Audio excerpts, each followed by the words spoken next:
Hello guys, आज আমি আমার পুরো প্লেনটা নিয়ে ঘুরতে যাচ্ছিলাম।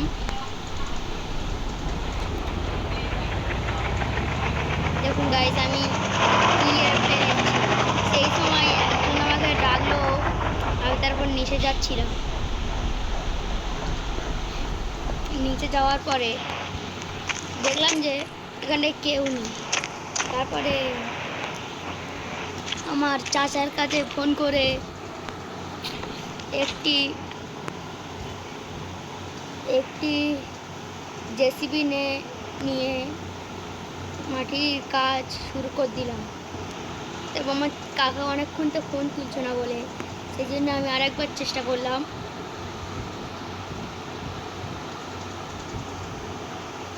আমার কাকার নাম্বারটা আমি ভুলে গিয়েছি। এবং অনেকক্ষণ পরে একদিন ফোন তুললো। তারপরে আমি আমার ট্র্যাক্টর গাড়িটা নিয়ে যাচ্ছিলাম দেখতে।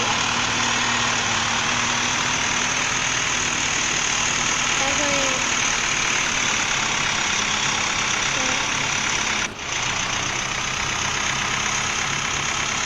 তার কিছুক্ষণ পরে কি হলো তোমরা নিজেই দেখো।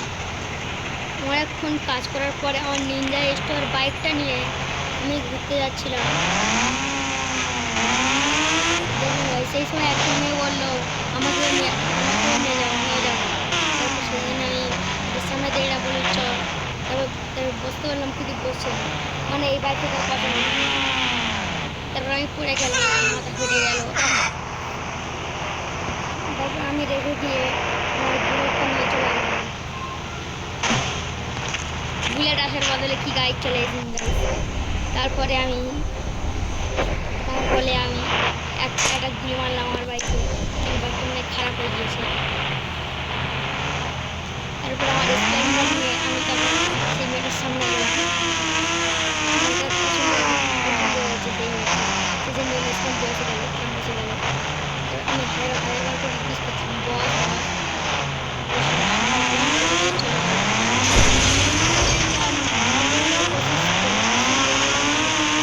মেগারাম করতে গেলাম আমার এই কান্না বাইক দিয়ে।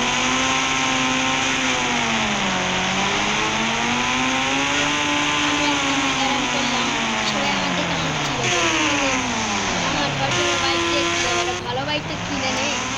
তারপর আমি বললাম যে আমার কাছে এখন কোনো টাকা নেই, সেই জন্য সূচনা করতে পেরে আমি একটা নতুন বাইক কেনার স্বপ্ন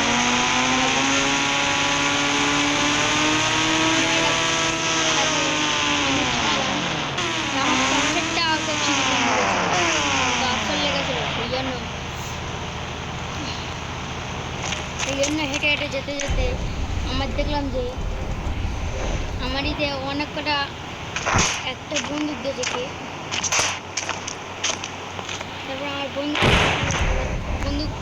আমি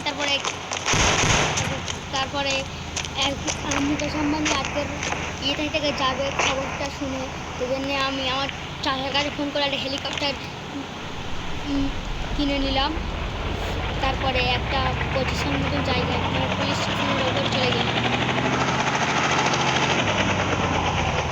পুলিশ স্টেশনের ওপরে চলে এসে আমি আস্তে আস্তে করে ল্যান্ড করতেছি।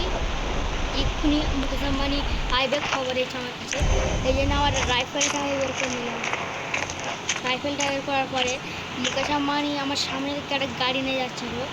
মুকেশ আম্বানির গাড়িটা ওই যাচ্ছে আস্তে আস্তে।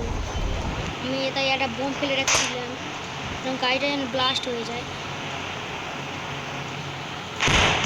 মানে গাড়ি ব্লাস্ট হওয়া করে আমাকে লুকোতে হবে গাইস, নাহলে কেউ দেখে নিলে আমার অবস্থা খারাপ হয়ে যাবে। তারপরে আমি ছাদের ওপর খুব জোর পড়ে গেলাম। তারপর আমার মাথায় ফুটে গেল অনেকটা। তারপরে মুকেশ আম্বানির গাড়ি থেকে অনেক কিছু লুটপাট করে আসছি। তখন দাঁড়া গাড়িটা বেচে আমি একটা কিনলাম। তারপরে আমার অনেক কিছু গিয়েছিলাম সেই মেয়েটার কাছে।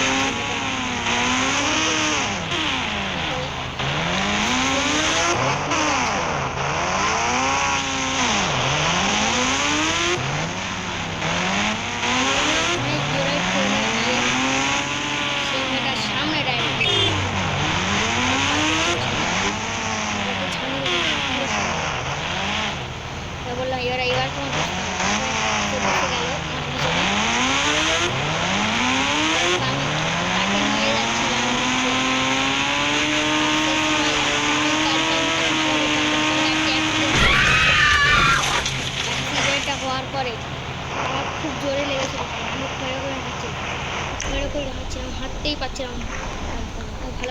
বুঝতেই পারছেন।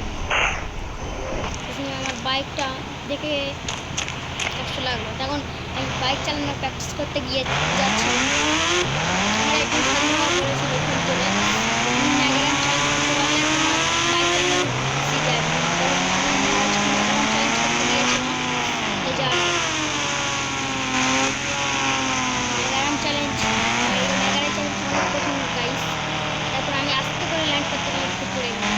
এবং ভাবুন সেই সময় আমি এই পাহাড়াদারি আমাকে আমার রাফেল লঞ্চ একটা নেওয়ার পরে আমি ওখানটায় বোম মেরে দিলাম, ডাইরেক্ট গাড়ি একটা ব্লাস্ট করে তারপরে আমি একটা সিমেন্টের থার্মাল লেগে ওই গাড়ির সামনে রেখে দেখতে গেছিলাম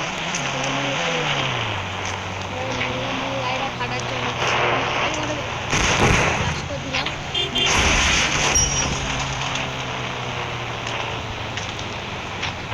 হ্যালো গাইস, অনেকদিন পরে একটা ল্যাম্বরগিনি কিনেছি। ল্যাম্বরগিনি ন্যাগারাম